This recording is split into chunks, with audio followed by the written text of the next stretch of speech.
Here. Commissioner Steinberg, Present. Chair Flores. Here. And Commissioner Hoff and Vice Chair Cardoza have excused absences this evening, so we have a quorum of 5 commissioners. Well, get well, Art, and Buzz, congratulations on grandfatherhood again. Just real quick before, let's stand up for Pledge of Allegiance. I pledge Allegiance to the flag of the United States of America and to the republic for which it stands, one nation, under God, indivisible, with liberty and justice for all. If anybody's here for the public hearing, B, EmeryStation Greenway tree removal, that has been removed from the agenda. The developer has chosen to keep the trees and shore them up and work around them. So if anybody's watching, that's what happened. And if anybody's here for that item, it's been removed. Public comment. Any items not on the agenda? If anybody'd like to speak on any items not on the agenda? Director's report. Would you like to do the action recap first? Oh, action recap? I move approval of the minutes. Second. Without exception? Without exception. Sorry. Director's report. Okay, first let me tell you what the City Council and Redevelopment Agency have been doing since your last meeting. They've had 2 meetings since your last meeting on February 1st and February 15th. On the 1st, the City Council had a study session on the proposed Emeryville Berkeley-Oakland tram, which was presented by Commissioner Sherman, who did an outstanding job, by the way. And the council then directed staff to develop a grant proposal for a feasibility study. So that proposal is moving forward. The council passed the ordinance that they had introduced on January 18th, approving the development agreement for the 65th and Christie residential project and amending the Marketplace PUD conditions. As you may recall, the commission recommended those items at your December meeting. Concerning redevelopment, the council passed 2 ordinances that they had introduced at their special meeting on on Saturday, January 22nd. Those ordinances would extend the time limit to repay debt and collect tax increment funds for the 2 redevelopment areas. The Ocean Lofts project, the council held a continued public hearing. You may remember they started the public hearing in January and continued it February 1st. And that was on the extension of the planning permits for the Ocean Lofts project, which you had considered at your December meeting. At the conclusion of the hearing, the council voted 4-1, with Mayor Davis voting no, to grant the permit extension, but not to require or to allow the demolition of the existing house on the site until building permits for the replacement structures are ready to issue. A resolution memorializing that vote was passed by the council on February 15th. And meanwhile, the applicant has applied for building permits for the 2 new structures.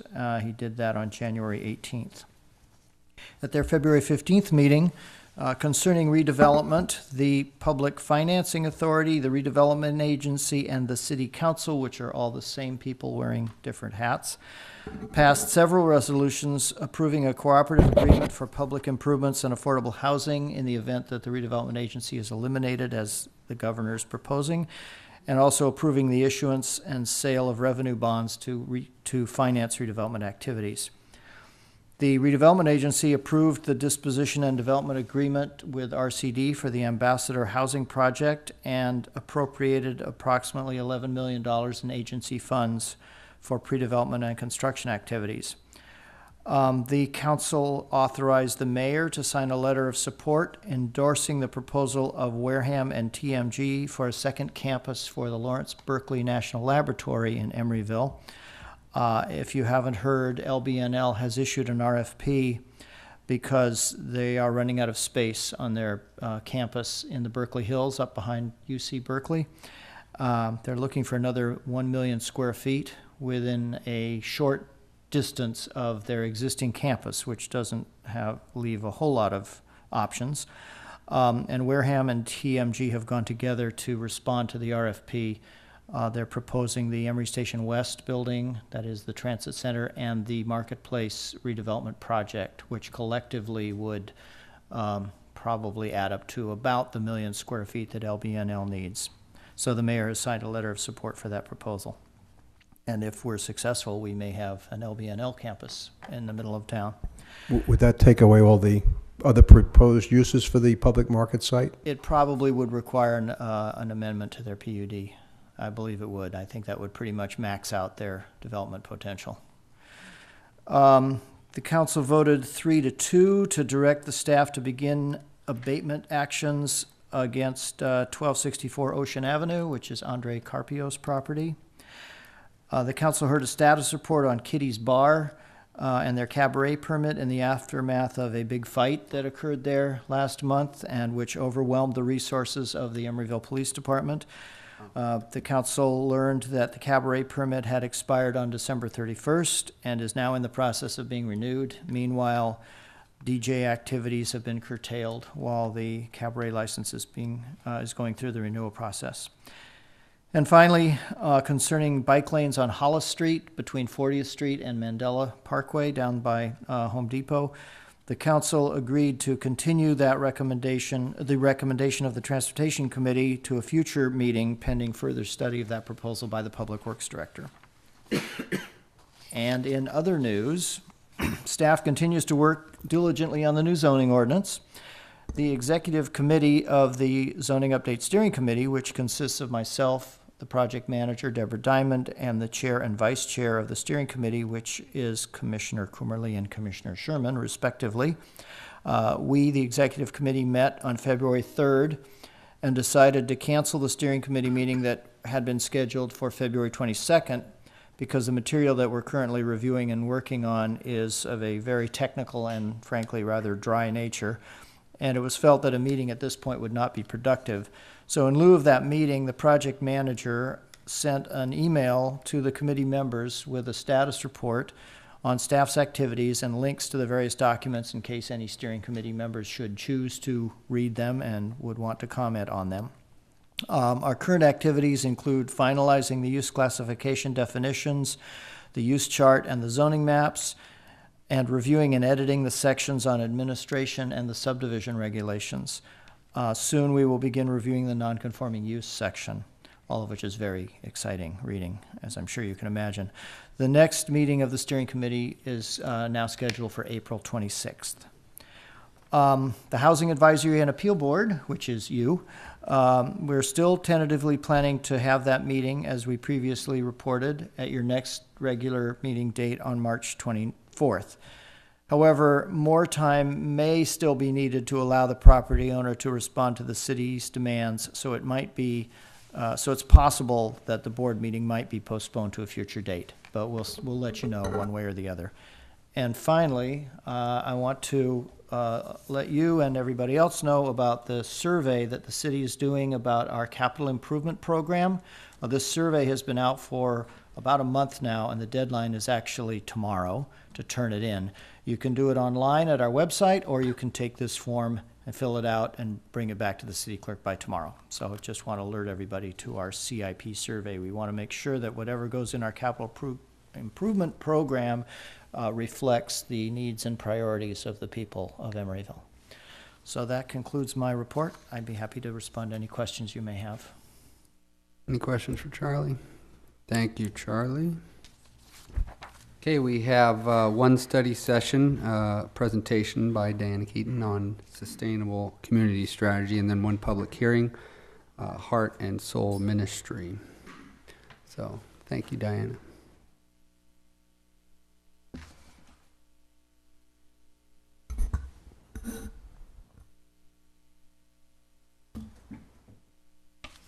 So by request, this is a presentation about the Sustainable Community Strategy, a regional planning process that's been mandated by the state, and it's being managed by some regional agencies, and they're calling themselves, for the purpose of this planning process, One Bay Area. Senate Bill 375 is legislation for California about land use, transportation, and environmental planning, and it was passed in 2008. It mandates a local regional process to support neighborhood development, conserve resources, and create a sustainable Bay Area. Senate Bill 375 gives responsibility for preparing the sustainable community strategy to the Metropolitan Transportation Commission, MTC, and the Association of Bay Area Governments, ABAG.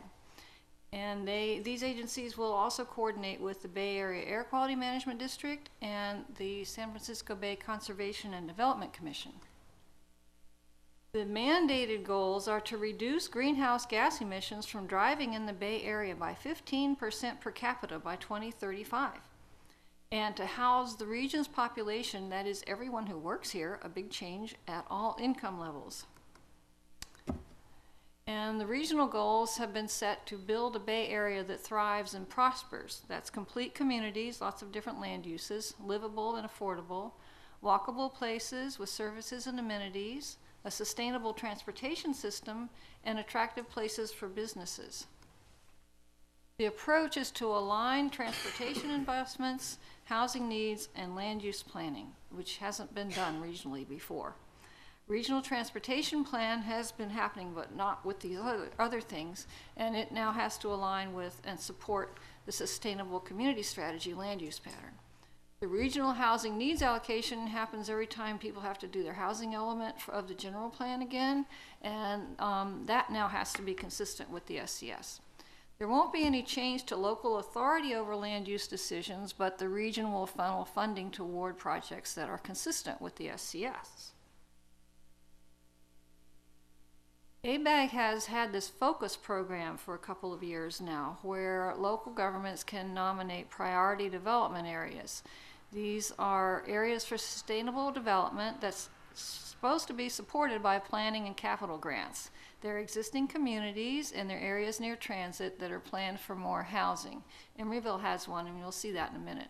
And they're also priority conservation areas, which are natural resource lands and rural areas that should not be developed. So here's Emeryville's priority development area. It covers all of the city except the peninsula and the 2 older residential neighborhoods in the east. And as you can see, the general plan is pretty much the changed areas are within the priority development area. So our general plan serves as our priority development area plan. The redevelopment agency, which we hope will survive, is key to making all this happen. It will help to build the Emeryville Center for Community Life with the school district, the Emeryville Center for the Arts right behind us, the bicycle, pedestrian, and traffic projects that we need to have a multimodal transportation system, streetscape and bus stop improvements to help people walk and take the bus, housing, both market rate and affordable, and parks, renovating existing parks and building new ones for all that new population we're supposed to manage. ABAG has identified additional opportunity areas for development because the housing they're supposed to site doesn't all fit in the priority development areas. So they're proposing development, mixed-use development in suburban and rural centers, retrofitting office parks and shopping centers, and growing employment centers. And these are pictures we put in from our general plan of the Christie Powell intersection. The SCS is a partnership between MTC, ABAG, and local jurisdictions, and we express ourselves through the county working groups and the corridor working groups. And each county has some representation at the regional advisory working group, which I go to and see what they're up to.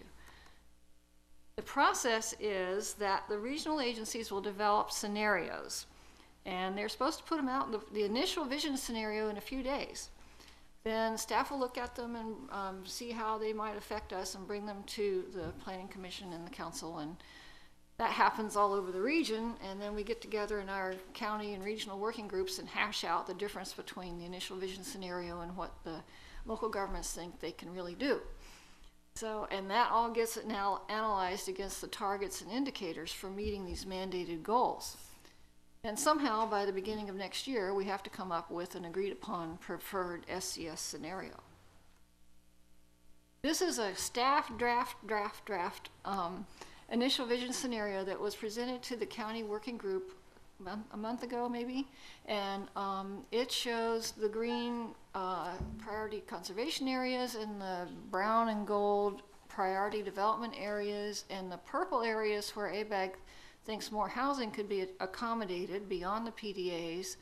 And the bright reds, which look a lot like the browns in this picture, are commercial, where commercial development could happen. Emeryville is brown, not red, and that is our PDA, so they haven't proposed any changes in Emeryville. But you see there's some proposed development in Berkeley that the staff from Berkeley at that meeting were not real happy about. So we'll see what the vision scenario that comes out really looks like. Housing people who work in the region is important to sustainable development because it prevents or reduces in-commuting. And that now has to be integrated with land use planning and transportation investments. The regional housing needs allocation process is already started, and there's a committee appointed to work out the method for allocating housing needs to the various localities. The regional transportation plan now has to link land use choices with transportation investments. Transportation investments also have to address greenhouse gas emission reduction and supporting complete communities. So proposed transportation projects and land uses for the detailed scenarios will be evaluated together. And there's a call for projects out now. We have to submit transportation projects. And then there will be one environmental impact report for both the Sustainable Community Strategy and the Regional Transportation Plan. Meanwhile, there's the Bay Area Air Quality Management District, which recently adopted some CEQA guidelines and it requires mitigation for housing near highways. It basically says if you have a proposed project within 1,000 feet of a highway, at this point, you pretty much have to do CEQA analysis. Now, the district is working on tools to help people do a finer grain analysis so that we don't have to use the conservative screening tools, and maybe some people won't have to do that. And they're also working on tools to estimate how much various mitigation levels will reduce the impact of the highway trucks on the future residents. So that's happening. BCDC, the Bay Conservation and Development Commission, I think will end up co-authoring some sea level rise guidance after the big hoo-ha over their proposed Bay Plan amendments. And they do have an Adapting to Rising Tides project. It's a corridor project that Emeryville is part of, and they have a grant from the Federal Highway Administration, and they're working with the USGS, and they want to map where their estimated sea level rise will affect infrastructure and other things. So that's more technical at this point. But anyway, somehow the SES has to, and these efforts have to get coordinated. And the city is participating in all this. We have a priority development area, we have a brand new general plan, and we also have a climate action plan. We plan to develop in the priority development area housing, infrastructure, and services. And we have big goals about developing a multimodal transportation system and transit-oriented development, mostly around the 40th San Pablo hub and the Amtrak station. And we're trying to figure out how to get transportation demand management happening and incentivize people to do other things than driving alone. And there are some city fleet changes in the climate action plan. And we are participating in the Alameda County process. This is actually 3 processes.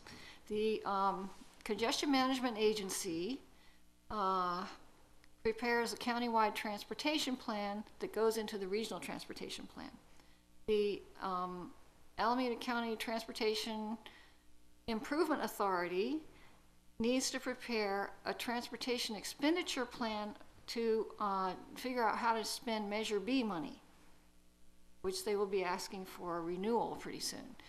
And those 2 agencies have now merged. They are the Alameda County Transportation Commission, and they have appointed a steering committee, of which our Councilmember Atkin is on, and a technical advisory working group, which I'm on, and Peter Schultz-Allen is on, and there's also citizen advisory working group, something like that. So these groups are charged with those 2 things, plus the county participation in the SCS process. So the SCS will reward cities who choose to advance their goals and improve quality of life beyond their borders through affordable housing, jobs, and reduced driving. It'll connect local neighborhood concerns like housing, jobs, and traffic to regional objectives and resources. Provide a platform to address high housing costs, poverty, job access, and public health, although it might not solve all those things all by itself. It recognizes the importance of identifying and evaluating infrastructure investments. And the regional agencies, ABAG and MTC, are exploring the idea of grants for affordable housing close to transit and an infrastructure bank to support investments in housing and jobs close to transit, and transportation investments that reduce greenhouse gas emissions, and infrastructure investments in small towns that provide services and improve pedestrian access. The next steps are, in the next few days, the release of the initial vision scenario, city staff, that's us, providing reports on the local implications. They probably won't change Emeryville, but there could be implications from Berkeley. And we'll gather input from probably you and the city councils. They didn't ask us to ask you, but we could anyway. And share that with the regional agencies, and then we'll go from there. So this report was based on one I got from One Bay Area and stuck stuff into. So that concludes my report, and I'll be happy to answer questions as best I can.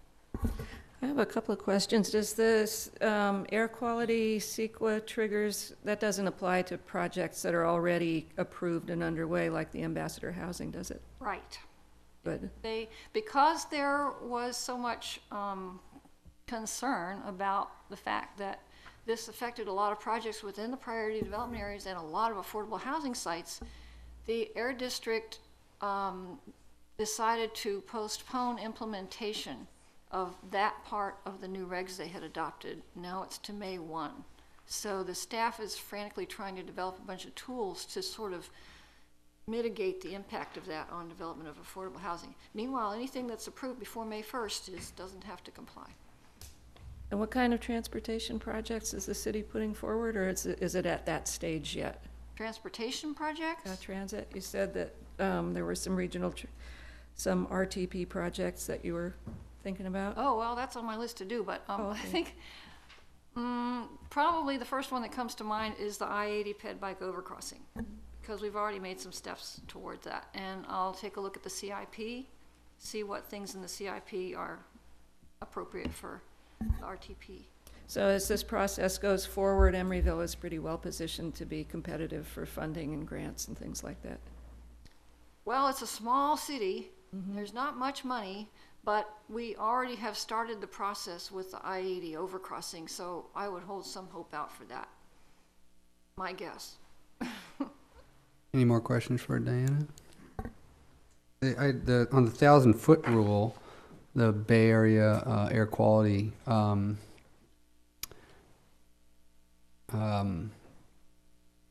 of my questions was the already entitled projects, and I guess you answered that. But did you say that that would trigger an EIR now within 1,000? Not necessarily that an just- EIR. You have to do CEQA analysis. The way CEQA works, of course, is that if It's just not exempt, we have, it's not, the project. we can, the Air District has published some screening tables that we can look at that basically show that within 1,000 feet we have to think about this. If we can do an analysis that shows that a project site would not have certain levels of exposure for the residents from the highway, then it's not clear from the discussions. Could exempt or not. You're saying staff could make a determination.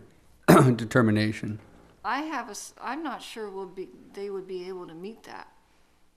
The mitigations could also be attributes of the project. I mean, things could be designed into the project to minimize the impacts, windows and filters and things like that, in Sure. which case it would probably be exempt. But I think my understanding was that if you were within the area and you didn't have any of those features in your building, that you pretty much would have to do an EIR, because according to the Air Board, you would have a significant impact that couldn't be mitigated.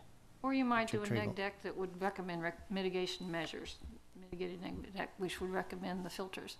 One thing the board is doing, the staff is doing now, is developing some calculators for how much filters will reduce the exposure of residents, and several different kinds of mitigation measures, so you have a quantitative idea of, if I do these mitigation measures, I can get it down below that threshold.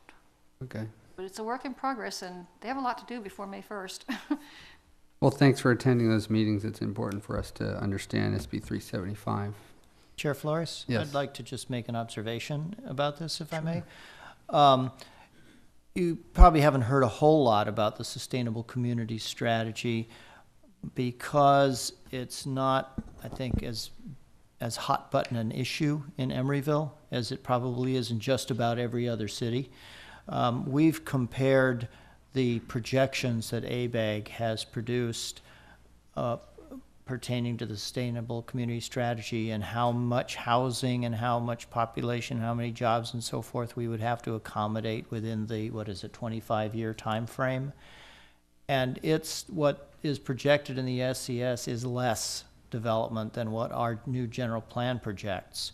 So I'd say we're ahead of the curve. Our general plan already accommodates all of this without even going beyond our priority development area, whereas other cities, first of all, don't have general plans in place that have made projections out that far into the future, and they don't right now have any plans to accommodate the level of growth that ABAG is projecting, certainly not within their priority development areas, which is why the other cities have, why ABAG has mapped on the other cities these purple areas that Diana showed you on the maps that are suggestions from ABAG as to where additional growth might go, which is not sitting well with other cities. So when I go to the monthly meetings of the Alameda County Planning Directors, of whom I believe there are 15 others besides me, the other 15 are all wringing their hands saying, how are we going to ever accommodate this? And I usually don't say very much because I think we're pretty well positioned thanks to our new general plan. And hopefully we can get some of the carrots early in the game. Yeah, hope so. Great. Well, that was not a public hearing, and You may take public comment. but if anyway, anybody is here wants to make a comment on that presentation, feel free. Seeing none, we'll move on. We have one public hearing, Heart and Soul Ministry. Just to let everyone know, staff, Arlie, will be coming up and making a presentation. Then we'll give the applicant a moment to come up and present their application as well. We'll open it up to public comment. You can come up and speak for, I believe it's 2 minutes, and then sign in over there. You can sign in early too if you like. And then we'll bring it back to the Planning Commission. So, Excuse me, Chair Floyce, it's typically 3 minutes unless I'm you sorry. want to make it less. No, 3 minutes. And I need to recuse myself And- because I live within 500 feet. Good. And if I could just note, a number of people have turned in speaker cards. I guess we have some out there. We normally don't use speaker cards at Planning Commission meetings. If you want to turn in a speaker card, that's fine, but you don't have to turn in a speaker card to speak on the item. Just come to the podium and make your comments. We do ask that they sign in. Yes, you should either fill out a speaker card or sign in our sign-in sheet. One way or the other, we'd like to have a record of how to spell your name. Thanks, Charlie. Hi, Arlie. Good evening. Chair Flores, commissioners. A lonely bunch up there. So tonight I'm presenting a conditional use permit for the Heart and Soul Center of Light. This is for religious assembly in the mixed use with residential zone. The proposed use is at 6101 Christie. It is just south of Pacific Park Plaza, across the street from the Christie Avenue Park, and adjoins a building to the south which has live-work condominiums there. This is a site plan with north going to the right. Here we have the building proposed and the condominiums I mentioned. This is Christie Avenue. The front entrance is at this little jut out here. Not shown on the plans, but in existence is some exterior bike parking. Users of the space would enter this driveway here and either go into the garage on the first floor here, park along the north wall here, or in the rear along these spaces. This is the first floor plan, also the parking plan. As you can see, there's the parking on the side, in the rear, and in the garage. As I noted in my staff report, the garage is slightly misnumbered. The numbers 34 and 35 appear twice, and so there are in fact 40 spaces within the garage. The main entrance here to a small atrium, and there's a few small rooms on the first floor that will remain in the owner's control. Here is the second floor plan. Again, the atrium, the stairs come up, and the elevator. This is the main group assembly area that will be used by the church. The pulpit in the front and the audiovisual area is in the rear. There are, again, offices and a conference room along the south wall, which is the adjoining wall to the condominiums. And over here we have a reading area, break room, copy room, bathrooms, and a few small offices, which again will remain in the owner's control. There's also a mezzanine on the third level, which will not be used at all by the church. There's no elevator up to the third level. Here are photos of the exterior, the front entrance, the bike parking. This is the parking in the rear along the west wall, and the driveway from Christie, and the 5 spaces along the north area here, with Pacific Park Plaza in the rear. The operating characteristics of the church are that they have services 3 times a week, 2 Sunday morning and 1 on Wednesday evening.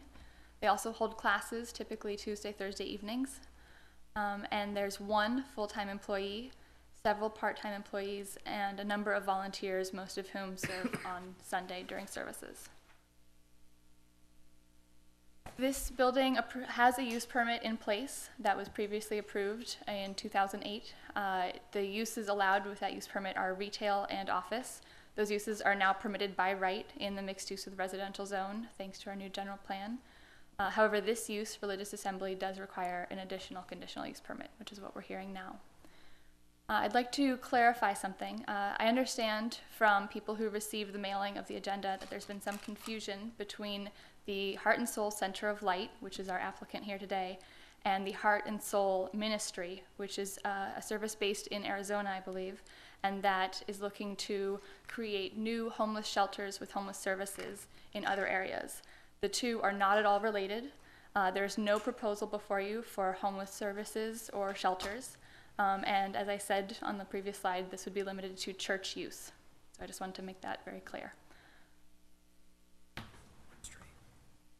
The parking is 59 spaces required and proposed. This is based on a requirement of 1 space per 50 square feet of unfixed seating in group or religious assembly. Bicycle parking, which is 1/20th of the car spaces required, would be 3 outdoor and 3 indoor. As I showed, there were 6 outdoor spaces. The plans do not show any indoor spaces, and staff recommends that this be an additional condition of approval. This condition is in fact already in the conditions of approval you received. There is some further discussion that came up just today. As I understand it, there is a dispute over whether these 14 parking spaces along the rear exterior wall of the building are in fact owned by Ann Morrissey, the owner of the building, who would be leasing to Heart and Soul, or if they are owned by the existing condominiums to the south.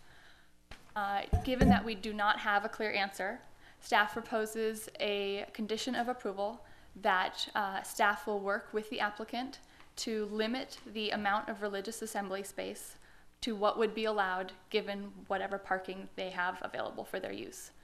Just to scroll back to the parking plan here. As you can see, there are 5 tandem spaces proposed in the garage. I believe that another 9 could fit in here. So even if these 14 spaces weren't available for their use or they couldn't lease them, they would be able to kind of negotiate a different number. So staff will work with the applicant to figure out whatever number is available and therefore limit the amount of space for group assembly. As you can see here, there's kind of an open floor plan for group assembly. The space would be limited using low cubicle walls that you normally see in offices, so there would be a hard wall, but it would still be an open ceiling.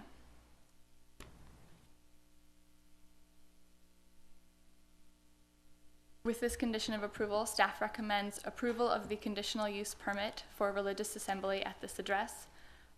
The conditions of approval that you were given and the 2 recommended here are included. This concludes my presentation. Thank you, Arlie. Other questions for staff? Why was parking only predicated upon religious use and you didn't use any of the other uses for parking calculations? Generally, parking is calculated based on the primary use.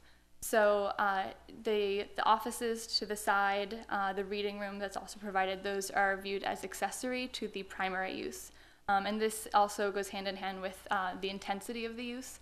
Obviously, the place that holds the religious assembly with all the chairs, that will be the most intensely used, where all the people are focused. And that dictates how many people show up, much more than the square footage of the offices. Was there any concern about acoustics with the condominium project adjacent to this space? I haven't heard anything from the building division. We haven't looked at any acoustics in planning. It's residential condominium next door? It's live work. Though I will point out on the floor plan that there is kind of a wall of offices and conference rooms between the group assembly and the shared wall here. Okay, I have a question for the applicant, but perhaps you can help me. How do most of the congregants get here? I believe they're expected to drive. I do not know what the breakdown of who lives where is, though I have asked that the applicant speak to that this evening. Okay, so with the 150 chairs, and that's based on 20 square foot per chair, you can really get probably 230 chairs in here at 12 square feet per chair, which is the norm for movable chairs. How will 59 spaces suffice for this type of use? There is quite a possibility that there will be more cars than can fit on this space. However, we're just going from the parking requirement in the code. It would be my hope that everyone would carpool as much as possible. I did attend a service provided by the church, and it was my impression that the congregation knows each other well. I saw a lot of carpooling happen. I think that these are not individuals scattered throughout, but a kind of well-knit community. Do you know if they're trying to negotiate parking adjacent at the public marketplace? I do not believe any negotiations have taken Okay, place. thank you. With that, I'd like, oh, excuse me. Did you have more questions? Vanessa, any more questions? I have one.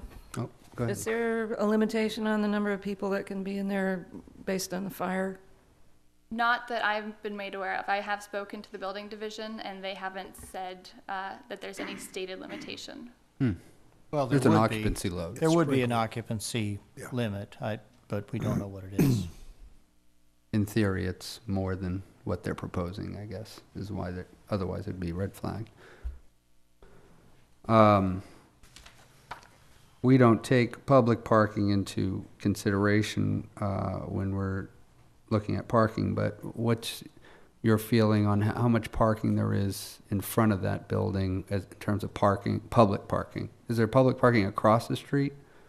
Technically, I think there are some red zones. I don't have the complete layout memorized of the on-street parking.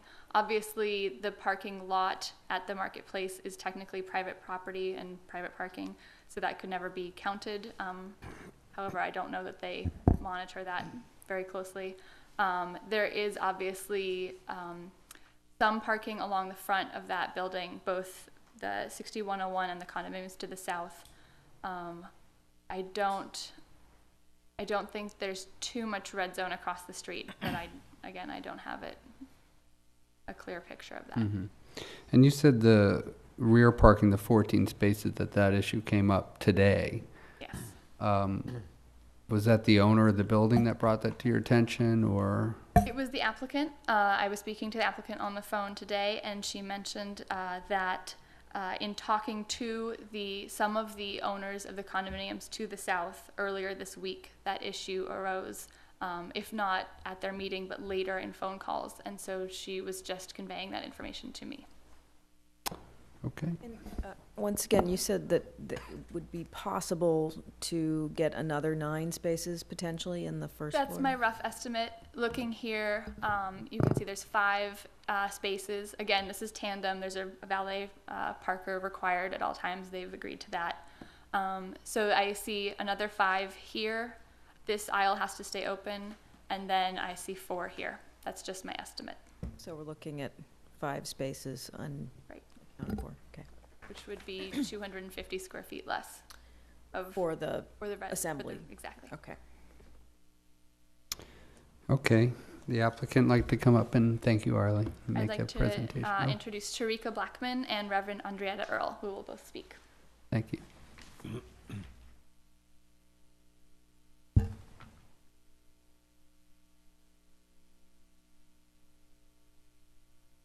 Good evening. I'm very honored and excited to be here. My name is Sharika Blackman, and I am the Vice President of the Board at Heart and Soul Center of Light. And just this is an exciting time. About a year ago, a little over a year ago, we began, and it feels like this is very much kind of a deja vu moment where we began with an idea that it was time to start our ministry. And we were not sure of where we would be or what that would look like. We just felt that there was some call for us to begin something special and new. And there were quite a few of us who thought this is a good time. And so we began to just get together and vision what was possible. And that's a primary practice at our center, is to really let what's possible kind of come through in a wide open sort of way. And so here we are a little over a year later, and it feels like that same space of not really knowing exactly how or exactly what is going to be available for us, but that it's time for us to have a home. And one thing that I want to say about our application, and then I'll just read you just a little bit from our vision statement and then turn it over to Reverend Andriette, is that for us, this is really not about looking for a facility. And so I know it's kind of strange coming to the Planning Commission and wanting to talk about love and vision, but it's really about looking for a home. And so for us, so many of us have seen Emeryville as a really good opportunity for us, a good fit in terms of who we are as a diverse community and as a loving space, and just a place that feels like it's really thinking about new possibilities. That's what I feel when I'm here. And so I want to stress that because it's important to us that we be in good faith and in partnership with this city and with our neighbors. And of course, we can say a lot at the Planning Commission, but I think our vision statement that we've had for the last year says a lot about who we are. And it reads, "We are a loving and compassionate world-class teaching and empowerment ministry. Through a consciousness of universal God presence, we release all resistance, separation, and fear. We claim our personal liberation and accept the eternal availability of joy, love, and abundance. Through our intention to be love and spread joy, we engender reflections of the same and more in others. Our ministry is a gift to the world, which expands through our practice and dedication. We welcome all people, and together we make a quantifiable positive difference on the planet." And with that, I will turn it over to our senior minister and founder, Reverend Andriette Earl. Thank you. Thank you very much, Sharika. Chair Flores and the other commissioners, as well as staff. This is an amazing moment for us. As Sharika indicated, we're a young ministry. We're a vibrant ministry with an amazing vision. We are doing the work in our small community right now to make the kind of difference that we want to see in the world. If you were to come to our services, and you're always invited, you would note that we open in our welcome with a song that's entitled, "This Door is Open." And I just want to share briefly, because this captures, we think, so beautifully, which is why we chose this particular piece. And we sing it as a congregational song that simply begins by saying that no matter where you come from or no matter where you're going, that here's a place where you can take comfort in knowing that whether you've come to stay a while or whether you're just passing through, this door is open to you. The chorus that we sing says, "The God in us recognizes the God in you. Whether you're black or white, gay or straight, Christian, Buddhist, or Jew. The second chorus is Muslim, Hindu, or Jew. This door is open to you. And above all, what we're committed to is that it's an open community, that we see the world and we feel like for such a time as this, that there's a real opportunity for there to be a place that practices practices exactly, frankly, what we preach, which is that there really is a way to bring a diverse community together in one place, and beginning small. We are negotiating our lease with Ms. Morrissey is 2 or 3 years. And our sense is that this is an excellent beginning. We like Emeryville for many of the reasons that Derica spoke to. It's what's been given us as a place where we can be the difference that we want to see in the world. I wanted to share a bit about how we are doing this and what our vision in practice is. I also want to establish that as I looked at, we have exactly 101 members. Our process for membership is a 9-hour class. It's typically in 3 sessions. We've tried it once where it would be a Sunday afternoon and then, a Sunday afternoon and an all-day Saturday, regardless of the configuration. For example, right now we have one set for 3 consecutive Mondays for 3 hours each. And in those sessions, it's where we do the training, if you will. It's the orientation of exactly what we're about. We're very interested in those individuals who really want to play an active role in ministry. We're open to everyone who wants to sit in the chairs and participate in that way. In terms of membership, we're really looking for folks who want to make a difference in the world, the folks who want to be involved in mentoring children, the folks who want to be involved in transforming their own lives in all ways possible. We certainly have courses that deal with how life got to be the way it is, so that each individual is called to look at what more is possible for them. And that can be in terms of health and wellness. It can be in terms of abundance and prosperity thinking. It can be in terms of relationships. We do a great deal of work in forgiveness. And so that's at the individual level, in relationships, and it certainly is also at the community level. When I look at our 101 members, we've discerned that 50% of them are from Oakland at large. We now meet in West Oakland, but frankly, few, if any, of our members and those who come are from that surrounding area. What we find is that we are more of a commuter ministry. We're finding people coming from other areas. We have looked into what's possible with the Emory Go Round, and what's so for them is that they pick up at the 40th Street BART station and deliver right to where we are at about 10:20-ish. And our second service, which is our most widely attended, which means we have about 100 folks in attendance at the second service. And it begins with meditation at 10:30, with the service beginning at, meditation begins at 10:45. And the actual service begins at 11. And so that Emory Go Round time feels really perfect for us, for folks to arrive and do some socializing and then fellowship and then moving right into the service.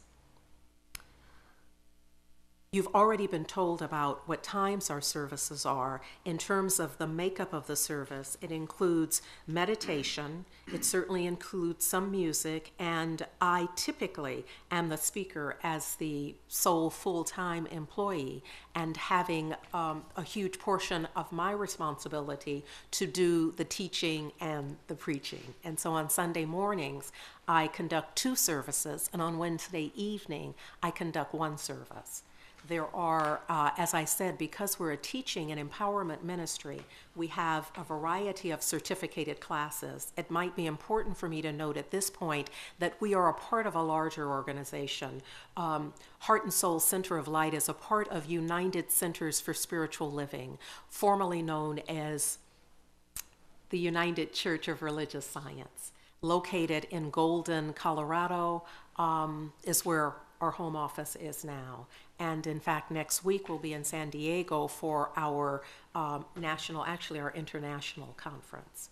So there are many, many churches who are involved in this movement and a part of this, and we are simply one of their affiliated churches.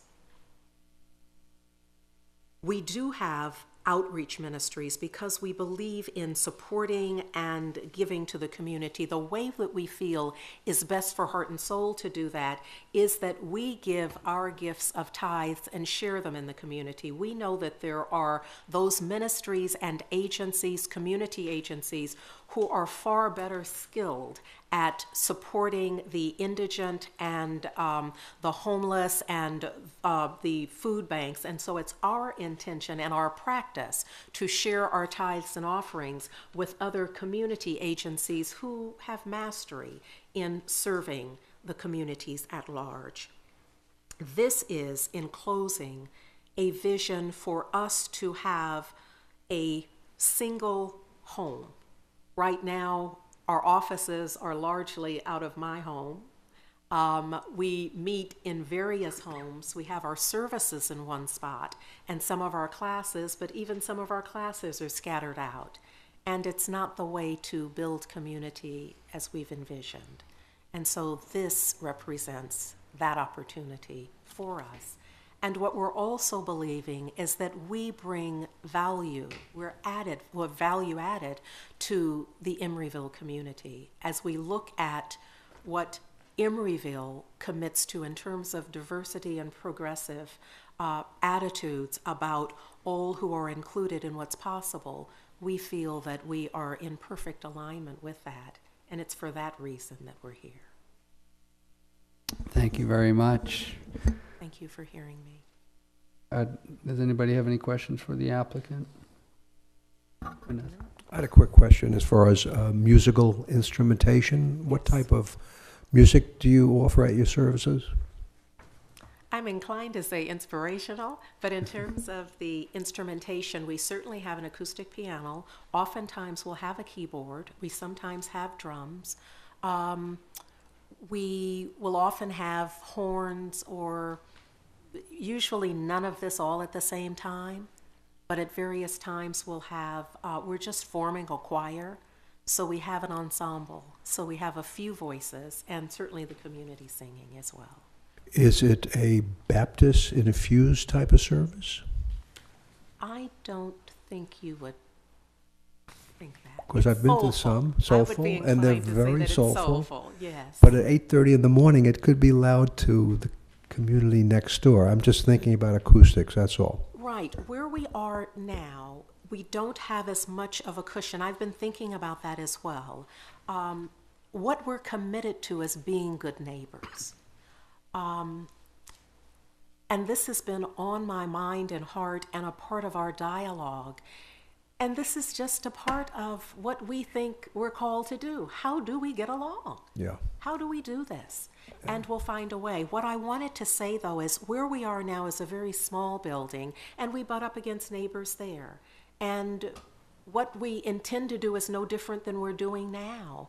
And we've never had anything. When we're playing, if we're out in the parking lot where we are now, you certainly can hear some of it, but it's not that kind of, maybe it's not that much instrumentation. I know where we are is an old building, and it's just not that, I'm not believing that the building is what's keeping it from being a disturbance. I just don't think it's that much. And Charlie, this is not considered live entertainment when there's music associated with a religious service? You're referring to the, Cabaret? if you're referring to the need for a cabaret permit, no. Okay. Will there be a children's program here and a daycare program? We don't have a daycare program, nor do I envision that a daycare is what we'll do. We do have a junior church, though. And we certainly encourage our congregants to bring children. And so they'll be in a room just like we have them now. We're crowded now. With the And we third, think that's, go ahead. there's a mezzanine that says not to be used. Right. There won't be any need for that space in the future, because you would control the use of that down the Yes, road. we'd love to, and we've been guided that that's not a space that is for us to use now. So it's just not available to us. Charlie, would There's no the, elevator to the mezzanine. I saw that, I So- saw that. Mhm. One exit, one entry, so, Mhm. egress, so, okay. But there's enough space there in terms of, being able to accommodate that. Okay, thanks. Gail, do you Our have- intention is to have a small footprint. We believe in what we preach, and so it's about how do we do this? How do we live with the highest possible consciousness in the world? And we're just gonna figure it out.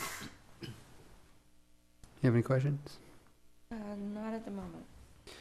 The parking issue with the 14 spaces, was that you who, working with Miss Morrissey, found out about the issue about the parking? I mean, No, can you? it was actually in my communication with our intended neighbors. I see. And it came up that the information that I had was either incorrect or unclear. I'm not sure. But once I was aware of that, I wanted to make certain that there was full disclosure. Okay. But it's still unsure. You're still unsure. I'm choosing to think so. Okay. I don't know. I've not seen any documentation. I'm trusting that what I've been told is based on information that someone has, and I know it will be revealed. I just thought that since it had come up to me, that it would be important and To appropriate for me to disclose it. lift it up. But you for me haven't to spoken raise to it. the property owner about it yet? Not again. My first again. information from her is what we presented. I see. And now it seems that that's in question, and I know it will be resolved, and we'll work with it. Chair Flores, assuming you approve this application, and with the additional condition that Arlie suggested about figuring out the parking, I would just note that, as Arlie said, there was a previous conditional use permit for this building for a furniture consignment store. And it's my recollection that these exterior parking spaces were included in the parking requirement under that previous use permit. They So- were. I looked at it. Okay, so it seems reasonable to assume that they do in fact go with this space, although we don't have, a survey that delineates specifically exactly where property lines and easements and things are. But I believe there is probably precedent for saying that these 14 exterior spaces do belong to this building. But we can further research that Yeah, it to just confirm. seems odd that it's not clear by the property owner or but maybe somebody here will make a comment on it. And the hours of operation aren't in the conditions of approval, but you believe your 2 sermons on Sunday, your Wednesday night classes are basically it? During the week, for example, in the month of March, we have the 3 Mondays designated for our membership class. Okay. So those are, 3 hours each. So there will be evenings. We're a real contained group. Here's what's important for me to say is whatever the determination is officially around parking, as neighbors, there's still just that agreement that we will have. For me, there's a sense of I know that there will be the determination of exactly how it is, and then there's the reality of how people live together. And I just want to be clear that that's what ultimately gets honored. Thank you. I do have one question. I'm also, my concern is more about the acoustics, about how the sound travels between someplace where someone is living early in the morning. And I'm wondering whether there has been any kind of investigation into how the sound works between the two? Not that I'm aware of. The one thing that I do know is that there was a gym there early yes, on. I remember And that. they certainly played music. I don't know that it's the same. Here's what I believe is, should we be approved and we begin, if it doesn't work in that way, what I know is that there are sound professionals who can support us, because that whole wall is offices. So if there's something that we could hang, if there's a way to mitigate it, then we would simply do it. Because There's how always could a you? way. There's always. How would we? How would we be there otherwise and just have people not liking us? Let's see what Charlie has to chime in here. This is probably not a complete response to your concern about acoustics, but I would just like to note that there are two standard conditions of approval that are included in these conditions that do address this issue. One says, prior to the issuance of a building permit, the building official shall confirm that the project is designed in order to limit noise exposure to those levels set forth in the Emeryville Municipal Code and general plan. And the other one, which is an ongoing condition, says the project shall operate in order to limit noise exposure to those levels set forth in the Emeryville Municipal Code and general plan. So we're supposed to look at noise as part of the building permit process. Well, I recall putting in a condition for a prior applicant where we looked at the project in 3 or 6 months and at the staff's discretion brought it back up if there were issues. Can always do that too, I sure. think that might be pertinent since we're all talking about acoustics here, at least a couple of us are. And my understanding is that you're not proposing any additional tenant improvements. I mean, you would bring in a podium and equipment and furniture, but not actually any changes to the building itself. So that wouldn't be an investment anyway. One other thing I would note, that if you look at the floor plans, you see that there is actually a row of offices and conference room between their worship space and the adjacent. No, she mentioned that, and yeah. Okay. I believe that to be a pretty good buffer. So there's two walls there in between. I guess I had one last question. In terms of the parking on the first floor, is there adequate ventilation for that? Because it was not used as a parking lot before, is that correct? No, it was used as. It was? Yes. Oh, okay, okay. It's a All parking striped and garage. ready. All right, great. Hours of operation, would those go into the conditions? They Not- could, if you wish to do so. Why don't we mull it over? If there were hours of operation, from your standpoint, what would those be daily? They're definitely on Sunday, because our service begins at 8:30. We would gather there early, but the folks that gather there early for prayer circle and preparation are fewer. So Sunday's 8 a.m. to, About service is over by 1 o'clock. Help me out here, about 1. It's a nodding here about certainly But about you're 1 gonna be o'clock. hanging around We 'cause might you- have Sunday afternoon something, so about 3 o'clock. 3 or 4. 3 o'clock. Does that include the classes that you say you have? Or are That's they not Sunday. They're not on Sunday? Typically not. If there was something on Sunday, if we had a Sunday afternoon, even when we did membership on Sunday, we were done by 5. So 5 p.m. We were done. And then and then Mondays, So in the evening when we gather, in order to give people an opportunity to get there from work, we usually start about 6:30 or 7, and we're there till 9:30 or 10. p.m.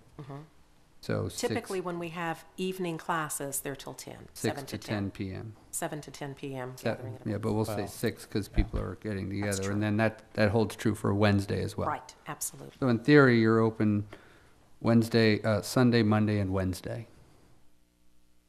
No, Tuesdays and Thursdays Oh, and as Tuesdays. well. Well, open, And that's not open like- is, I'm you're saying when talking the- about for a whole assembly and That's a right. service, Having but there are assembly or other fun. activities that are going on. That's right. so- I'm just trying to get a sense of when it's active, Yeah. and then the downtimes when you're just over there working and getting your And that's thoughts typically together more too. during the day. That's during the day. And as we come together more, what I know about church community is people begin to gather. So I would say during the day, there would probably be as many as 20 folks.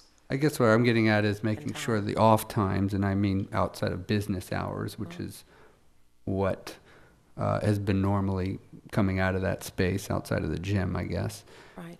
that we're putting in the conditions the weekend times and the night times, and that we're all in agreement of what those times are. And what about on Saturdays? On Saturdays, while we don't have any formal program, I'd love to think that we could gather on Saturdays for either classes or workshops or ministries, meetings and such. Okay. This is the first place where I feel like, oh my goodness, what would be the hours? Because I feel like it's not anything when I think about a church community that I think about, we're closed. Yeah, I'm not trying I to. know we certainly would honor our neighbors, and we've Sure. already talked a bit about how we can begin laying the groundwork for working together. Yeah. But that just. I'm not trying to handcuff you to times. I'm just thinking weekends and They get a night times sense of are it. the sensitive times. Yes, those are the So, ones. Okay, That's thank when you very folks much. do this. Yeah. Appreciate your time. you You very might much for be hearing called it. back up, and I'm going to open up the public All right, comment. thank you. Anybody here to speak on this item, please come up. You have 3 minutes to speak, and just make sure you've signed in. We'll read those after. I live next door to the property. I share a party wall, and I'm opposed to... Your name, I'm sorry? My name is Bill Grimison, and I own 6045, which shares the party wall on the Christie side to the Heart and Soul Center. I think it's very unfair what the property owner has done to the Heart and Soul by misrepresenting the parking. I have the party wall and easement agreement that is a recorded document. It states that our building has the right to use all the back parking spots except 5 to 7 weekdays. And that's a recorded document. The owner of the property should have known that. I think it's terrible that they said all this parking's available. It's available weekdays 5 to 7, and that's it. It's not available Sunday. It's not available in the evening. Originally, it was 17 parking spaces. I don't know how it was reduced to 14, but I think at one point the previous owner allowed a platform to be built. So there's 3 parking spots that are missing. That parking does belong to the building in question. However, the easement was part of the purchase. When Lorenzo Fryer bought the building as the gym, he got a good price on the building, and the developer got a very good deal on the easement. So the easement's here. Unfortunately, I only have 1 copy. I do have 9 copies from the property owner at 6047, who also shares a party wall. They're opposed to the use. Our opposition is primarily because of the noise issue. If you lived at Watergate and a church wanted to move next to your party wall, I think there may be an issue. And I really like Heart and Soul, what they're doing. I think it's a very positive group. But there's many, many churches that are empty or have very small congregations. The price per square foot for churches is much less than retail or office space. So to me, it's very curious that they'd move into this space. People who live in the building are used to office hours. The gym was very problematic when they were there with the parking, especially on the people who own units on the eastern side of the building. People would park just randomly and park in other people's spots and just completely ignore that, and we had a lot of issues. After that, it was used by a telephone company. They didn't use the parking at all. The underground parking covered everything. After that, it was a consignment business. They, again, did not use the back parking, just used the underground parking. So to wrap it up, I'm opposed to it because of the sound issues. If you imagine living at Pacific Park Plaza and you have a church next to your wall, 100 people and some, it's pretty odd. The 3rd level of this building is very weak as far as acoustics. We used to hear a lot of noise from the gym. Yeah, I don't know if the offices in the 2nd level go all the way to the top. I don't know if it's just on the 2nd level. And that's the weak part of the building with the noise. So we used to get a lot of noise from the gym. We didn't have an issue with, is that time? Thank you. And we just, can I ask you a question? How many condominium or live-work condominium units are in that building? It's 22. 22. And according to our agreement, the 2nd and 3rd level has to be used exclusively residentially. So 2nd and 3rd levels on those are all used residentially. I do have 9 copies of the email from the... Would you mind just passing it around, and then we'll all just take a And glance I at have it? 1 copy of the party wall easement. Who should I give this to? You could just pass that around if you show it to staff first. Thank you very much. Anybody else here to speak on this item? Hi, my name is Sherman Lim. I own a 6039, 6037, and 6033. Of our 6039 unit is in the back. And when we bought our units for for our business. We also purchased actually 3 or 4 of those spaces that's in question. And that was part of the deal, but we knew that at that point we could not use that space between the hours of 5 to 7, but that was okay. And so it's problematic. When the gym was there, we were always, unfortunately, shall we say, at war with many of their members. We had to have cars towed. We got into confrontations because they would park in our spaces. You know, it was really a nightmare, and I don't want to have a problem with anyone. You know, it's just not good for your general health to be at odds with parking. You come home from work, and it's raining, and it's the winter time. You can't find parking because someone's in your parking space. You have to go park your car elsewhere, call a tow company. Then that person is inconvenienced because we had their car towed. That's always my concern. You know, we want to be good neighbors too. Their cause is extremely worthy. In fact, I used to be on the board of directors of a Bible college, Patton University, in Oakland for 11 years. So I believe in a sound ministry. Souls need to be saved, but unfortunately, I don't want to have to tow someone's car because I would feel awful bad about that. And, you know, the tensions are good, but after a while, once the church gets going, perhaps, more and more people will come. And, you know, there's just limited parking. And if they're going to have 100 people, let's just say they have 50 people come, pretty soon they'll have 75 and eventually have 100 cars. That's all I have to say. Thank you. Thank you. If you haven't signed in, please do. Anybody else here to speak on this item?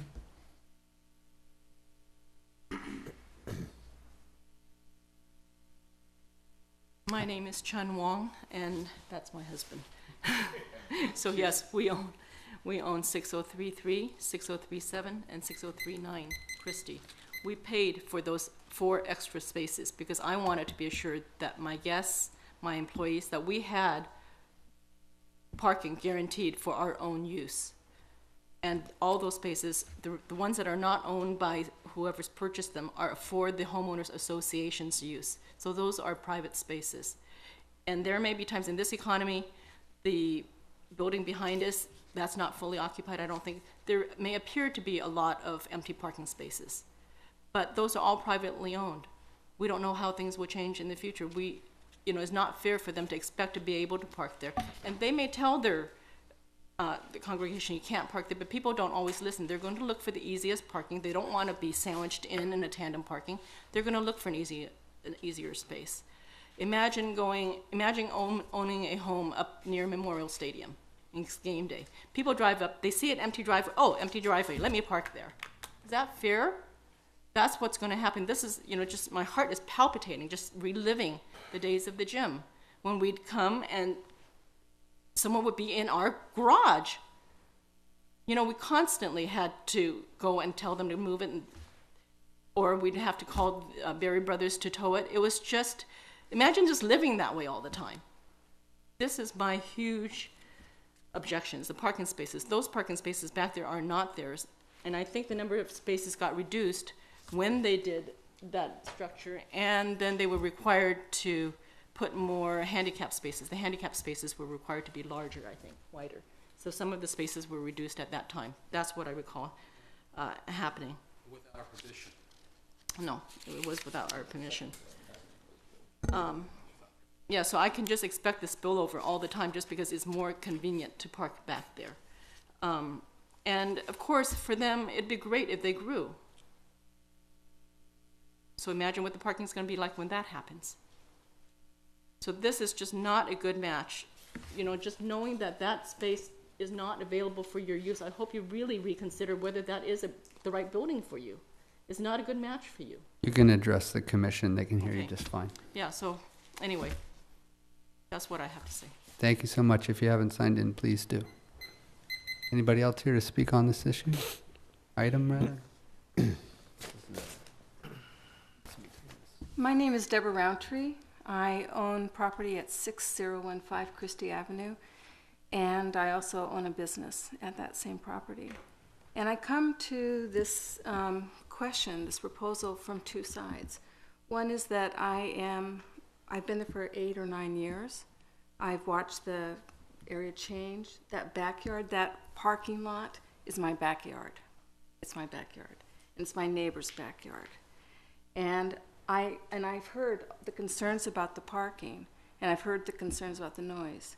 And the other part of why I'm here is because I also have had the privilege of listening to and participating in some services for the Heart and Soul Center.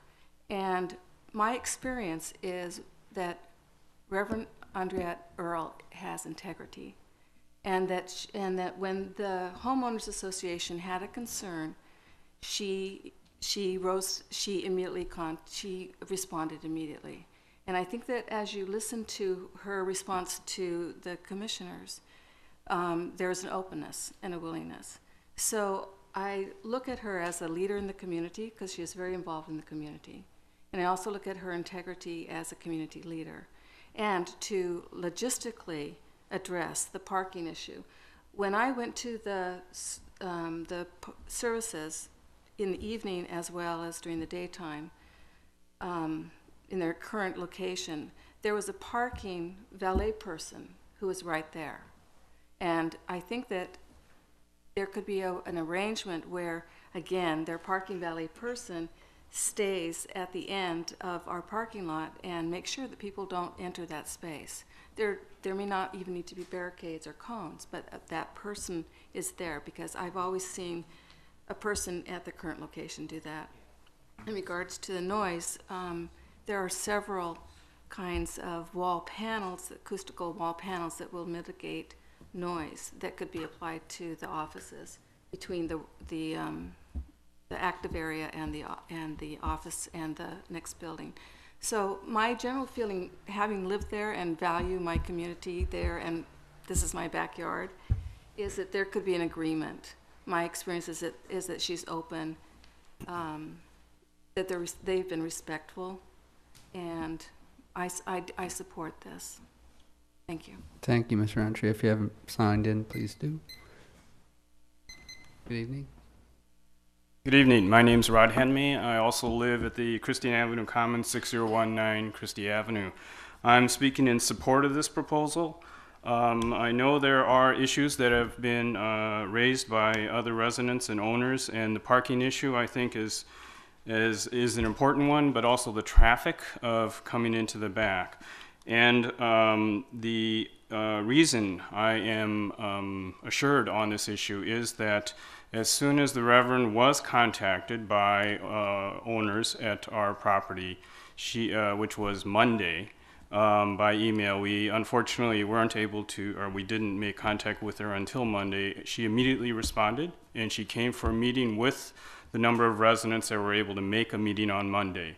And that indicates her attitude, and she discussed the ways that she could mitigate any effects, and is willing to consider some kind of even a written agreement that we were talking about. For example, providing cones that would separate the church parking from the resident parking.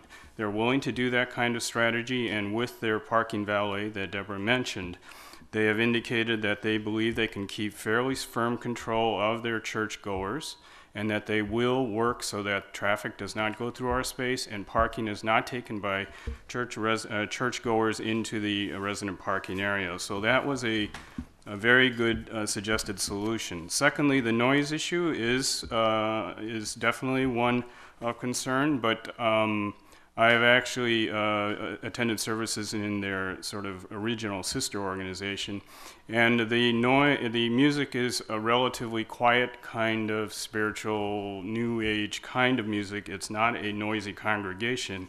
And secondly, I think this idea of a 3-month kind of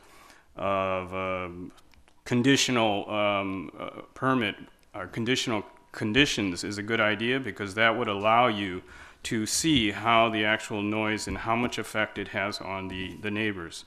And the last issue that I'd like to say is about property values, that I actually think this use is a good thing for our property values, because I've watched that space sit empty for years. And this contingency shop was put in and lasted hardly any time at all. I frankly am concerned that it's not good to have this empty space sitting there, and that perhaps a less viable or less compatible use might be proposed, and then we might be sorry that this kind of use from a person with a very responsive and respectful attitude toward all the residents might then go in instead. For example, the health club, I think, was a less good fit. So anyway, I urge you to pass this motion. Thank you very much. Anybody else here to speak on this item?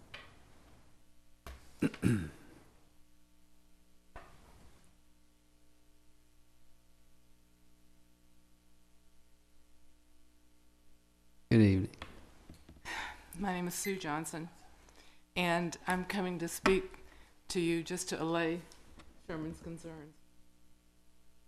I'm a merchant on Solano Avenue, and Sherman was my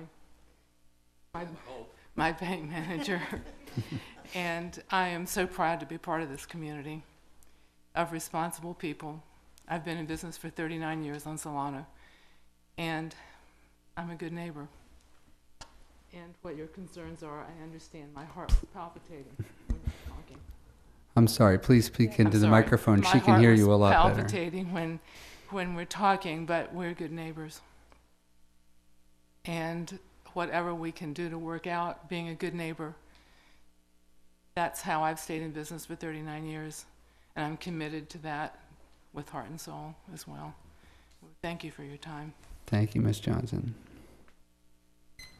Anybody else here? Yes. Hi, my name is Patty Hongola, and I work for Chun and Sherman at a business located at 6033, 6037, and 6039. And it was approximately a month or more ago that I was approached by a member of Heart and Soul Center. And he came knocking at the back door and asked me what the possibilities of parking in the back were. And I told him, he explained to me that they were looking to put a church at the end of the building. And I said, well, don't you have all that parking underneath? And he said, well, that won't be enough. And I said, okay. Well, what about the street? Won't you have the street to park? I mean, there's two sides of that street. I don't recall that there's that much red. So he said, no, that won't be enough either. And I said, okay, well, I have to speak to the owner and I'll get back to you. So to listen, and I was thinking, should I talk or not? But when you're talking about just being notified as of the beginning of this week, that's not so. They knew as of a month ago that Chun was not in agreement to letting them park in her spaces, because I told him, we have tenants, we have employees who park at different hours of the day and evening. I cannot guarantee availability. And he said, thank you. So it's been known for a long time. And so to say that she responded on Monday night to say that it just came to her attention, if her employees or her people cannot explain what I clearly told him, I say that I don't know that that they communicate well at this point, but it was brought to their attention prior to Monday. Thank you. If you haven't signed in, please do. Is there anybody else here who'd like to speak on this item? Did we get all the speaker cards? Deborah Roundtree, yes. Chun Wong and Rod Henme. Okay, seeing none, I'll close the public hearing, bring it back to the commission. Any comments? Yeah, I've got some comments. It's a wonderful use. I just feel that we're going to have some problems with parking. If we delete the 14 spaces, which seem to be contentious, we'd have to reduce the amount of worship space by 700 square feet, which would then bring down the total count to about 111 people from 150. I mean, I don't think that's in your favor to do that. I'm concerned about parking. I'm concerned about the acoustics. The acoustics are important to me, but I think the parking is really the important concern here, and I'm not sure how to solve that. Are those numbers right, Charlie, or Arlie, rather? I don't know what the calculation you're using for seats per square footage, but as far as the far as the parking lost and gained, as I said, yes, the 14 could be going away, but there are potentially 9 tandem spaces.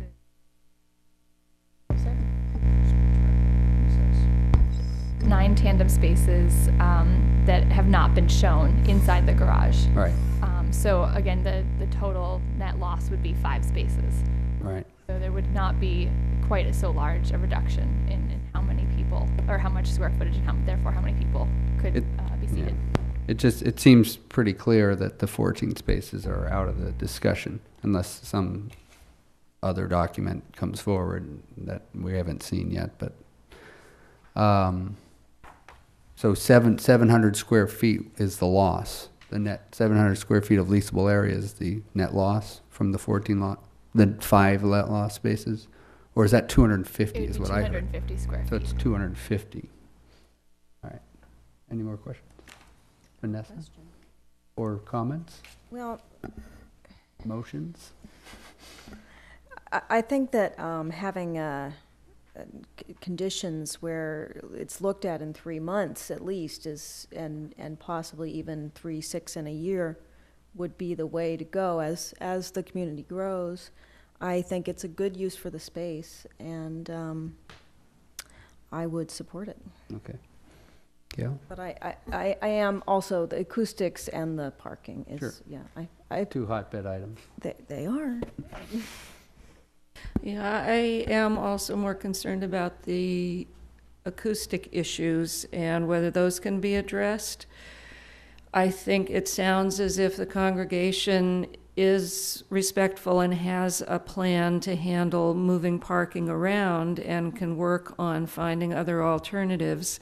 I would imagine that there's a possibility of working something out with the private parking across the street, which wouldn't be very much used on Sundays at 8:30 in the morning. But I do feel that because it is sharing walls with residential properties, that there does need to be some kind of review so that if there are problems, that it can be relooked at. Okay. Let me ask staff, if we put conditions in that bring back the acoustical and parking issues, say 3 or 6 month intervals, and there, let's go over a scenario where the sound issues are not working. We've gotten complaints, they haven't been mediated in the 3 months, say, and now they've got the conditional uses in place. What are the steps after that? Is it a probationary thing? We go through another 3 months, or do we make that condition now? Well, city attorney can correct me here if I'm wrong, but I believe once you've issued the conditional use permit, you can't get rid of it without going through a revocation procedure, which would be somewhat onerous for everybody. But what you can do is, if you issue the use permit, you could put a review on it of, say, 6 months, and if at that time you find that there are problems, you can modify the conditions of approval to address those issues. Okay. I would like to point out one thing about the code. The parking requirement for churches is 1 space per 3 fixed seats, or 50 square feet where there are no fixed seats. So since there are no fixed seats here, we're basing it on assembly area, 1 per every 50 square feet.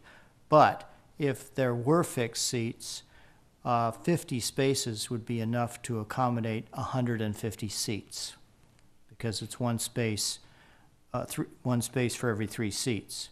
So if they have 40 in the garage, and you add another 5 to that through some additional tandem parking, and then you have the 5 along the side, that's a total of 50, which would be enough parking for 150 seats if they were fixed seats. They're not, so we're basing it on the other calculation, but just for comparison purposes. To meet code. Right. I'm sorry, you'll have to come and speak at the mic, and I'm allowing you to. Come on up. That's what I was saying. The reason I feel so confident, one, I've learned to trust. Two, we have a sister church in the Los Angeles area, VI.A Center for Truth. And whenever I have been there, they're in similar situation in that they're in a residential area, they're in a commercial space, but they had huge parking issues. And what I learned from them was sitting in the service, their attentiveness to ensuring that their congregation honored that. And the parking attendants that they had on duty as you pulled up, they would do shuttles, they made it work. And what I learned from that is that there's always a way if there's a clear intention. So if one hasn't had that experience and it just feels like it would have to be contentious because they're people and there's a view that there's not enough of something, and in this case parking, what I know is that one, I have my little fingers crossed for what we can work out across the street. There's a lot to do. The folks who come now we squeeze the cars in and it just works. It means that when people come in, they know they have to wait. You know, if you're in a hurry, you cannot park in the lot. You have to park further away and walk or arrange for the shuttle kind of thing. I'm trusting we can work it out. There are a number of things for us to consider. And the parking piece just feels like we can do that. And at the risk of turning from the mic, and honor you as owners and your property, because we just wouldn't be who we are if we didn't. Okay. Thank you very much. Well, I'll say that I've been in the space when it was a gym. I was in the space when it was a consignment shop. I even bought something there. And I will say in disclosure, I met with Frank Jordan, who was a member of that congregation, who I sit on the Housing Advisory Committee with, and we spoke at length about the integrity of Heart and Soul, and I hold Frank in the highest regard, so I took everything he said to heart. This is a difficult decision because, you know, I'm surprised we're talking about the acoustics, quite frankly, because I think that it won't be a nuisance, but we'll put this in the condition, and hopefully my fellow commissioners will agree with me on this. I think the parking is the biggest issue, obviously, and with these 14 lot spaces, I see the sermons on Sundays to be overflowing, and it'll be up to these valets to really do a good job, and we're going to make sure that that it's monitored initially, and hopefully through the valets and through signage, possibly, you know, call this phone number, and that phone number is answered on a regular basis. And then also putting the times in of the congregation or the classes in the conditions so that they don't decide, well, you know, if the members start to build and you start having Thursday and Friday nights from 6 to 10. Now we're talking about Sunday through Saturday, 6 to 10 p.m., 101 people, 60 plus cars. So let's go through some of those thoughts. On the acoustics, I think just like the parking, we would put in a 3-month, staff would look at it after 3 months, and that would be based on complaints or call-ins, or even if police or fire are called or anybody else. And then they'd have 3 months again to remedy, and we'd hear again only from staff if the remedies were taken into account and then the situation was bettered. If not, we would look at the conditions of approval again and make changes necessary. Does that sound? So you're saying a 3-month for the acoustic and a 6-month for the parking? 3 month and a 3 month for both. For both. And then Okay. 6 month, 3 more months to remedy the situation before we take the conditions of approval back and alter them. Does that sound? Yes, you may. So just quickly, I wanted to ask about the hours that we're talking about.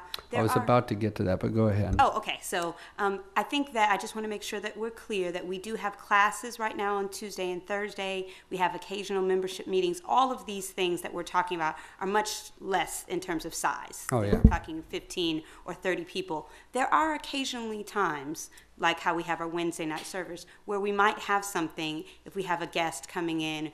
I wouldn't want us to be, I think integrity is really important, so that's why when Reverend Andrea had heard about the parking spaces, she wanted to disclose. I don't want there to be any non-disclosure. So there are times during the midweek, they're very rare. They might be, we have Sure. Easter happening, and during that week we're going to have, the play that the kids put together for Easter is going to be on a Tuesday night. I don't want us to have the idea that we never, ever have anything during the week. It's very rare.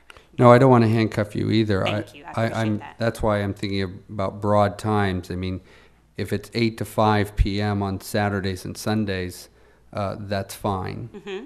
And then weekdays, 5 to 10 p.m. Yes, that's fine. Thank It's you. fine. I wanted to be clear. and not Otherwise, you're confuse having, groups, you're having board meetings, Exactly. that's Exactly. fine. Much Those are smaller. office hour, during Exactly. office hours, that's Exactly, fine. in the classrooms and those kinds of things. Okay, great, thank you. I think I'm not comfortable with that because it's so vague. I mean, a large assembly is okay at this time, a small assembly is okay. I would rather just include everything in, if it's working in 3 months or it's working in 6 months, we're okay.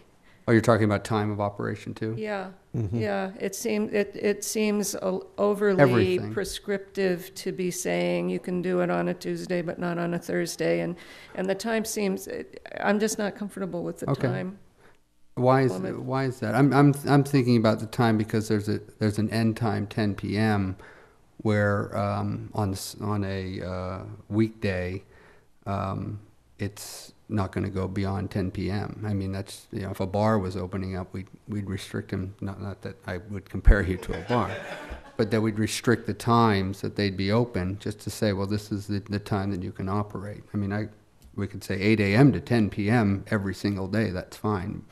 But usually we But if do you have feel that- operation if of you feel that- hours of operation are usually in the conditions of approval for retail, for office use, that kind of stuff. If you feel that it's necessary to do that, I could see saying, don't be making noise after 10 o'clock, but that's all right. Okay. But I think that doing day by day is a little bit overly restrictive. Chair Flores, if I Yeah. may interject, I don't think we want to prohibit them from using their space at all outside of those hours. Sure. For example, if, a very small group might want to assemble or something, so I don't know what the number limit is, but you might suggest something like no more than 20 or 30, maybe that's too high, people will assemble in the space during these hours. Except during these hours. I'm thinking of it more of as hours of operation. If there's a coffee shop and the hours of operation are 7 a.m. to 7 p.m., and at 8 p.m. I see 6 staff members sitting in there chatting it up, or, that's not I guess that depends. operation. Yeah, well, yeah. I'm talking it about depends hours on of how you operation. define operation. That's Right. a little less clear in this case. That's right. Since it's a membership But organization. it sounds like I'm the only one worried about that, but I'm thinking Yeah, more about yeah. the neighbors who live there, and it's 11 p.m. and the congregation has gone late, and that's outside of hours of operation. But if nobody else is worried about that, I won't be too worried about that. You could I'm say sorry that- something like services, classes, and other organized activities, or something like that, shall not occur except during these hours. Yeah. The public comment has actually closed, and you might have comments on what we're speaking about right now, but I'm going to let the commission continue talking for a second. So, thank you. Not right now, no thank you. So I'm going to take the hours of operation out of that entirely, and we're looking at 3 months to assess any complaints that come in, and then 3 months to remedy, and then at 6 months, if all is going well, we're not bringing the conditions of approval back up, but if all is not going well, we're bringing the conditions of approval back in. And I'm gonna Now, the conditions of approval haven't been altered, Arlie, to the new parking configuration? I'm sorry, will you say again? The new parking numbers aren't in these new conditions No, right they're now? not. Right.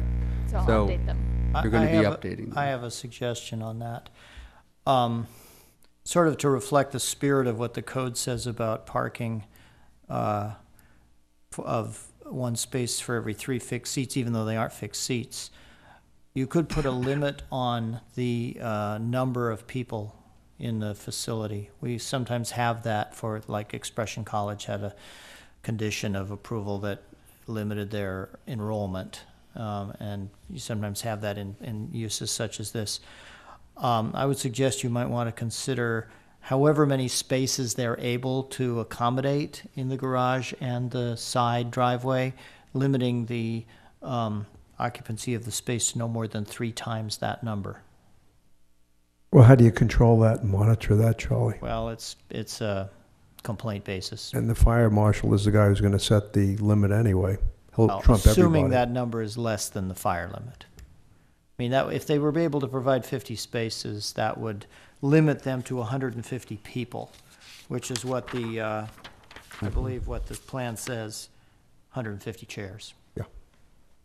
I don't know. I think occupancy, besides it being that's something that the fire marshal would be interested in, isn't as much of a concern as, and I know you can tie those into cars and everything, but Okay. as long as they're parking within their limits and using what public parking spaces are available, then there won't be an issue. As long as the fire protection, and this is public assembly, as long as it's seismically and structurally designed to accommodate these weights and these loads, and egress is designed to allow exit units and the proper number of people to exit safely, that's all I care Yeah, about. and the building department's going to take care of that. That's what they're going to do. So, All right, so we'll leave it at the condition that Arlie suggested, where we'll adjust the square footage of the assembly area based on however many parking spaces they're able to provide, Okay. which is 50 square feet per parking space. right. Okay. And then in the conditions there, we should, I know you have the VI.A is in the conditions, correct? I would also maybe add signage, not over signage, but some small tactful signage that has the phone number to call when there's a parking problem. I don't know how the wording would go, but, and if the homeowners require a sign, and I'll leave this up to staff, that says parking only for homeowners, no parking, restricted parking, whatever, that the ministry would take care of that. And I'll again leave that up to staff if that's okay. Okay. With that, I'm going to make the motion. Before you do that, Oh, I have a yes, quick go. question. Is there any religious ornamentation, architectural expression going on the building to signify that this is a place of worship? There's not a design review application with this, which They would means have to there's bring no exterior changes proposed. Okay, thank you.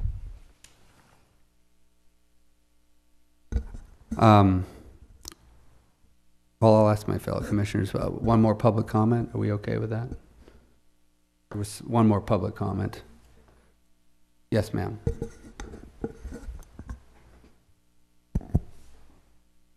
Just listening to their hours of operation, it just brought to my mind that my business is on Christie Avenue, and the one day that we are open for the public to come in is on Saturdays, 10 to 5. I don't think it would be fair for those spaces to be dominated by one occupant on that street for that entire time, practically. The public parking? Yes, on the street parking. What I'm hearing is they don't have activities on Saturdays, typically. That would be perfect. Okay. Well, again, if that becomes an issue, we're going to be gauging parking over the next 3 to 6 months after they open. So if parking becomes an issue, of course, talk to your HOA or call staff directly.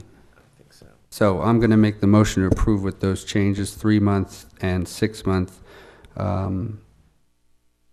reviews.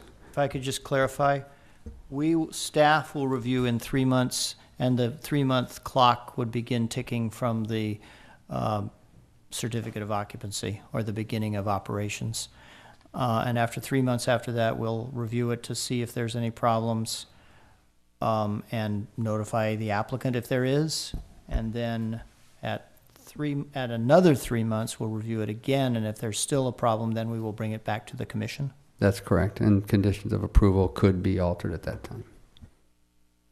So Charlie, just in general, if there is an ongoing problem with a use, rather than a full-blown revocation, is it the option of the commission to add conditions onto the use You mean in a future case? Not this one specifically, but in general. Yeah, that's within your purview. Okay. I mean, worst case scenario, let's say parking is terrible, it's thrown everybody into a fits, the meetings and meetings and meetings, and it comes back to us at 6 months, there has been no remedy, and we say, you can't be open on Sunday. Well, what does that do? That ends the ministry, right? And that's sort of the worst case scenario. Okay, so, and then with, of course, my motion is also with the parking changes that Arlie proposed. And the signage. A second. So let me just clarify. We're going to go with the conditions of approval that staff has provided, along with the 2 3-month reviews, of which the second one could come to the commission if staff determines there are issues that commission needs to address, and the ministry to provide signage indicating a number of a person to call for problems, and if the residents request it, signage restricting the resident parking. Yes. That's correct? Okay. Seconded by Donaldson. Okay, let's see. So are you ready for a vote? I think we are, the 4 of us. Let's see, who's here? Commissioner Donaldson? Aye. Commissioner Vanessa, Coomerly? Aye. Sorry. Commissioner Steinberg? Aye. And Chair Flores? Aye. 4 ayes, the application is approved. This decision may be appealed to the City Council within 15 days. Thank you all for coming in. I really appreciate all the comments. Good luck with your church. And Good luck. If you'd like to stay for a moment, I will put my contact information on the PowerPoint and you can take it down and you can reach me if there are any complaints in the future. Welcome back, John. Commissioner comments? No commissioner comments. Well, we wish Art back well and back, and we wish Buzz a happy grandfatherhood, and we hopefully see him. I mean, I'm told we're going to have a heavier load in March. Isn't that right? Not too heavy, unless you have a Housing Advisory and Appeal Board meeting. Which we still don't know. Which we're still not sure about, but shouldn't be too bad. Okay, this meeting is adjourned. Thanks.